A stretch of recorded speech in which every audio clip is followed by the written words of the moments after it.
प्रिय देशवासियों, नमस्कार।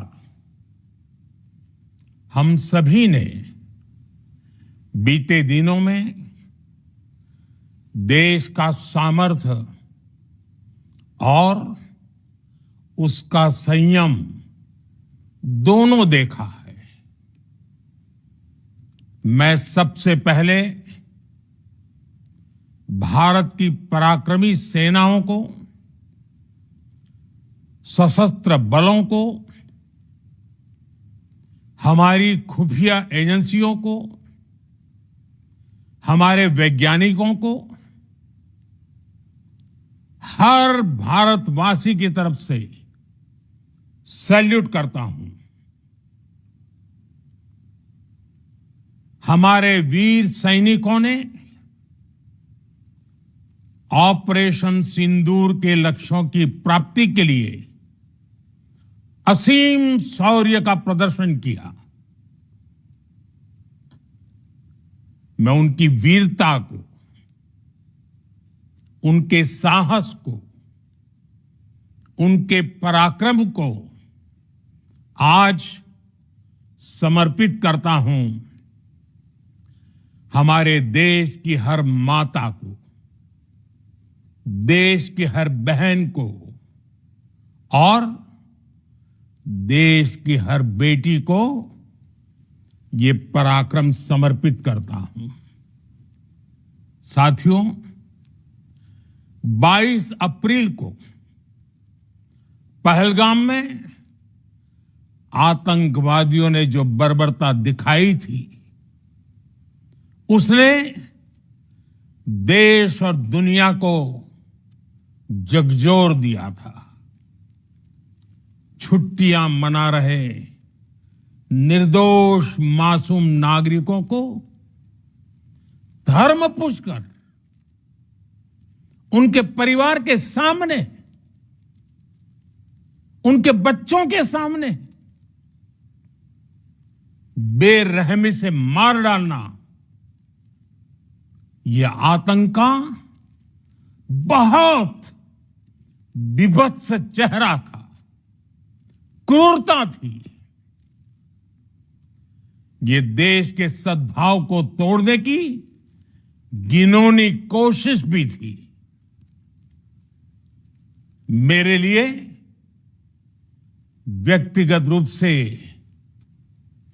ये पीड़ा बहुत बड़ी थी।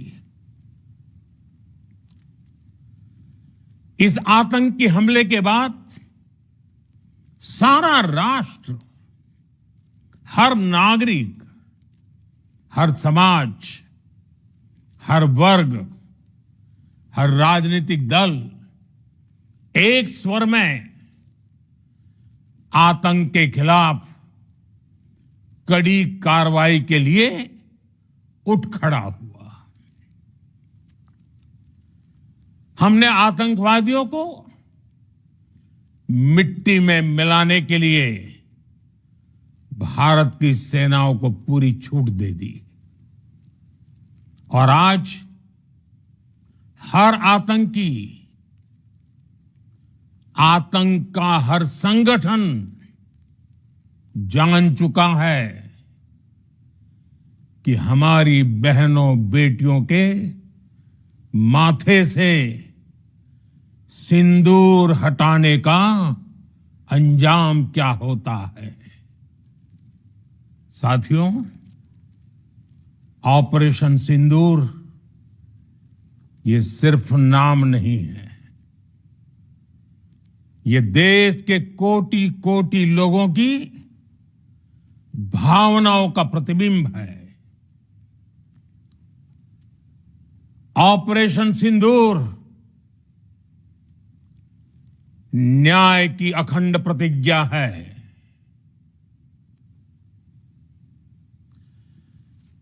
6 मई की देर रात, 7 मई की सुबह पूरी दुनिया ने इस प्रतिज्ञा को परिणाम में बदलते देखा है। भारत की सेनाओं ने पाकिस्तान में आतंक के ठिकानों पर, उनके ट्रेनिंग सेंटर्स पर सटीक प्रहार किया। आतंकियों ने सपने में भी नहीं सोचा था कि भारत इतना बड़ा फैसला ले सकता है। लेकिन जब देश एकजुट होता है, नेशन फर्स्ट की भावना से भरा होता है, राष्ट्र सर्वोपरि होता है, तो फौलादी फैसले लिए जाते हैं, परिणाम लाकर दिखाए जाते हैं। जब पाकिस्तान में आतंक के अड्डों पर भारत की मिसाइलों ने हमला बोला, भारत के ड्रोन्स ने हमला बोला, तो आतंकी संगठनों की इमारतें नहीं, बल्कि उनका हौसला भी थर्रा गया। बहावलपुर और मुरिद के जैसे आतंकी ठिकाने एक प्रकार से ग्लोबल टेररिज्म की यूनिवर्सिटीज रही है। दुनिया में कहीं पर भी जो बड़े आतंकी हमले हुए हैं, चाहे 9/11 हो,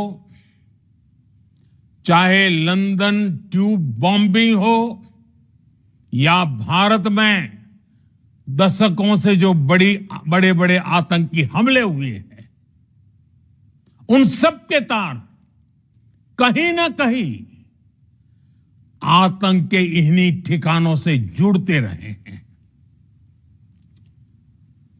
आतंकियों ने हमारी बहनों का सिंदूर उजाड़ा था, इसलिए भारत ने आतंक के ये हेडक्वार्टर्स उजाड़ दिए। भारत के इन हमलों में 100 से अधिक खूंखार आतंकवादियों को मौत के घाट उतारा गया है। आतंक के बहुत सारे आका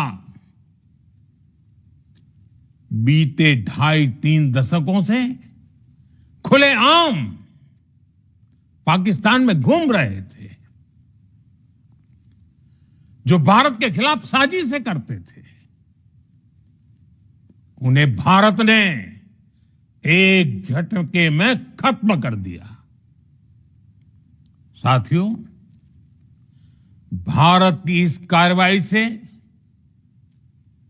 पाकिस्तान घोर निराशा में गिर गया था, हताशा में गिर गया था, बौखला गया था। और इसी बौखलाहट में उसने एक और दुस्साहस किया। आतंक पर भारत की कार्रवाई का साथ देने के बजाय पाकिस्तान ने भारत पर ही हमला करना शुरू कर दिया। पाकिस्तान ने हमारे स्कूलों, कॉलेजों को, गुरुद्वारों को, मंदिरों को, सामान्य नागरिकों के घरों को निशाना बनाया। पाकिस्तान ने हमारे सैन्य ठिकानों को निशाना बनाया। लेकिन इसमें भी पाकिस्तान खुद बेनकाब हो गया। दुनिया ने देखा कि कैसे पाकिस्तान के ड्रोन्स, पाकिस्तान की मिसाइलें भारत के सामने तिनके की तरह बिखर गई। भारत के सशक्त एयर डिफेंस सिस्टम ने उन्हें आसमान में ही नष्ट कर दिया। पाकिस्तान की तैयारी सीमा पर वार की थी, लेकिन भारत ने पाकिस्तान के सीने पर वार कर दिया। भारत के ड्रोन्स, भारत की मिसाइलों ने सटीकता के साथ हमला किया। पाकिस्तानी वायुसेना के उन एयरबेस को नुकसान पहुंचाया, जिस पर पाकिस्तान को बहुत घमंड था। भारत ने पहले 3 दिनों में ही पाकिस्तान को इतना तबाह कर दिया जिसका उसे अंदाजा भी नहीं था। इसलिए भारत की आक्रामक कार्रवाई के बाद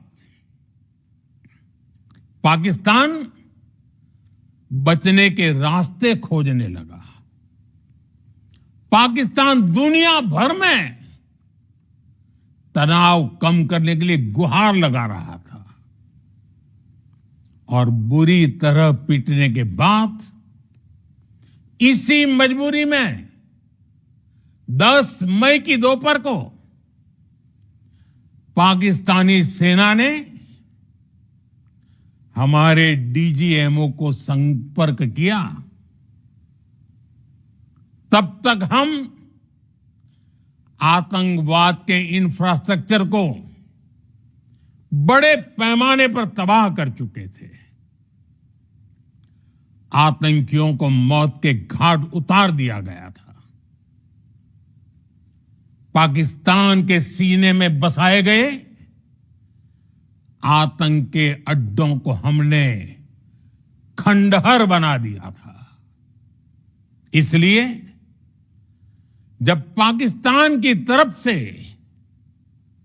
गुहार लगाई गई, पाकिस्तान की तरफ से जब ये कहा गया कि उसकी ओर से आगे कोई आतंकी गतिविधि और सैन्य दुस्साहस नहीं दिखाया जाएगा, तो भारत ने भी उस पर विचार किया। और मैं फिर दोहरा रहा हूं, हमने पाकिस्तान के आतंकी और सैन्य ठिकानों पर अपनी जवाबी कार्रवाई को अभी सिर्फ स्थगित किया है। आने वाले दिनों में हम पाकिस्तान के हर कदम को इस कसौटी पर मापेंगे कि वो क्या रवैया अपनाता है। साथियों, भारत की तीनों सेनाएं, हमारी एयरफोर्स, हमारी आर्मी और हमारी नेवी,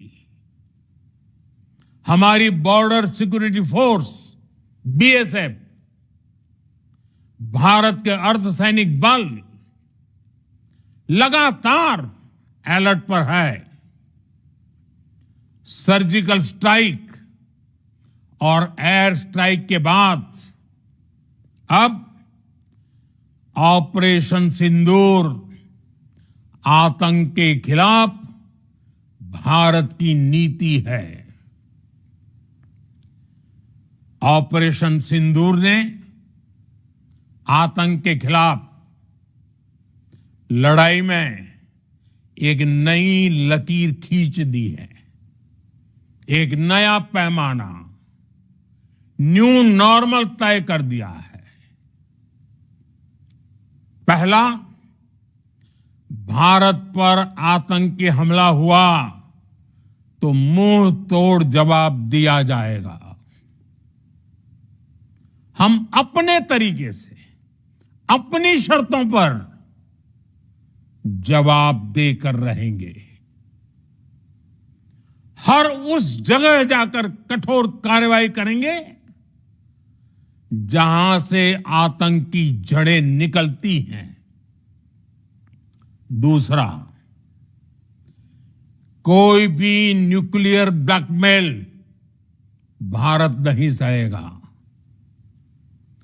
न्यूक्लियर ब्लैकमेल की आड़ में पनप रहे आतंकी ठिकानों पर भारत सटीक और निर्णायक प्रहार करेगा। तीसरा, हम आतंक की सरपरस्त सरकार और आतंक के आकाओं को अलग अलग नहीं देखेंगे।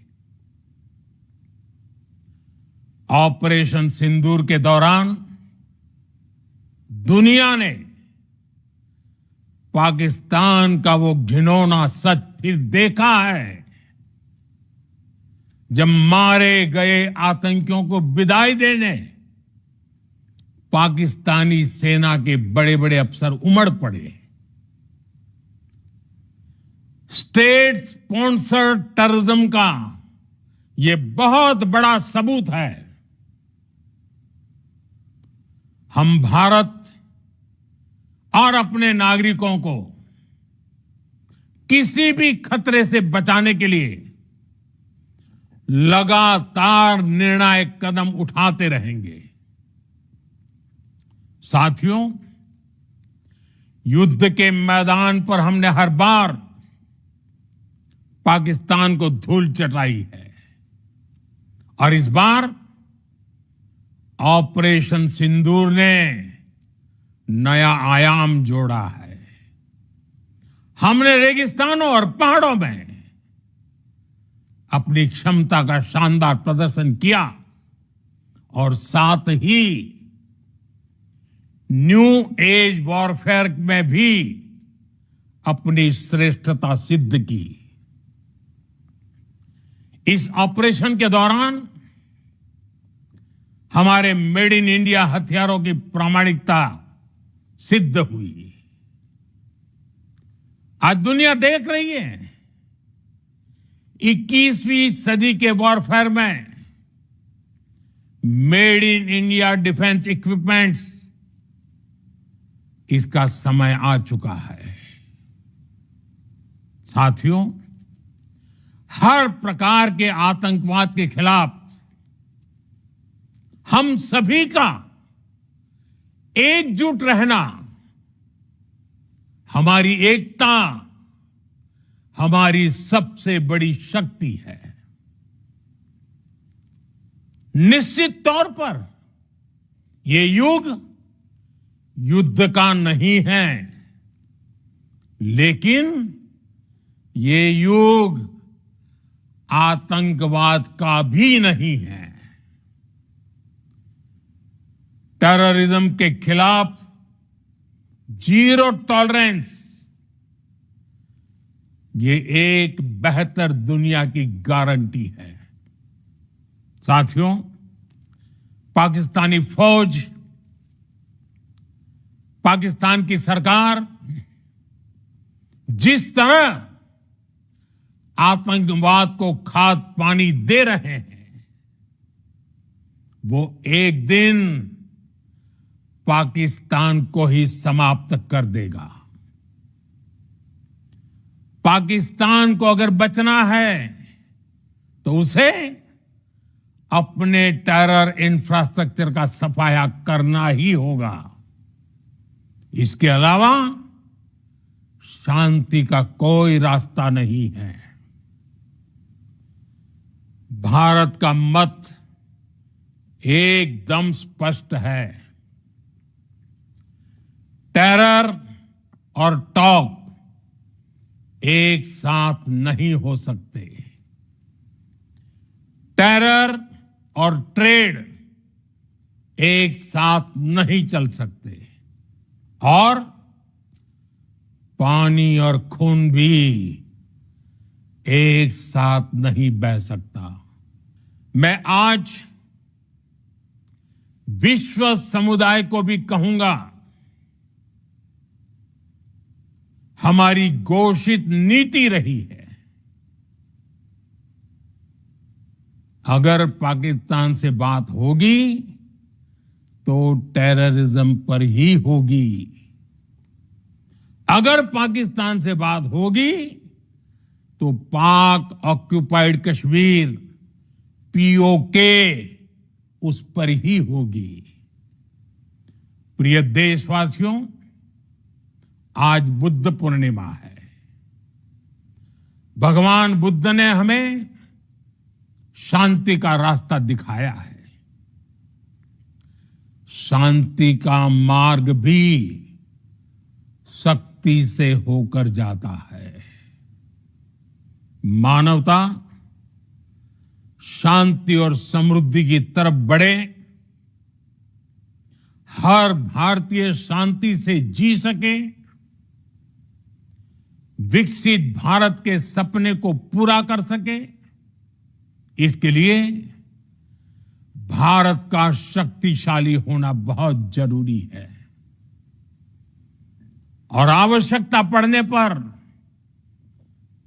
इस शक्ति का इस्तेमाल भी जरूरी है। और पिछले कुछ दिनों में भारत ने यही किया है। मैं एक बार फिर भारत की सेना और सशस्त्र बलों को सैल्यूट करता हूं। हम भारतवासी के हौसले, हर भारतवासी का एकजुटता का शपथ, संकल्प, मैं उसे नमन करता हूं। बहुत बहुत धन्यवाद। भारत माता की जय। भारत माता की जय। भारत माता की जय।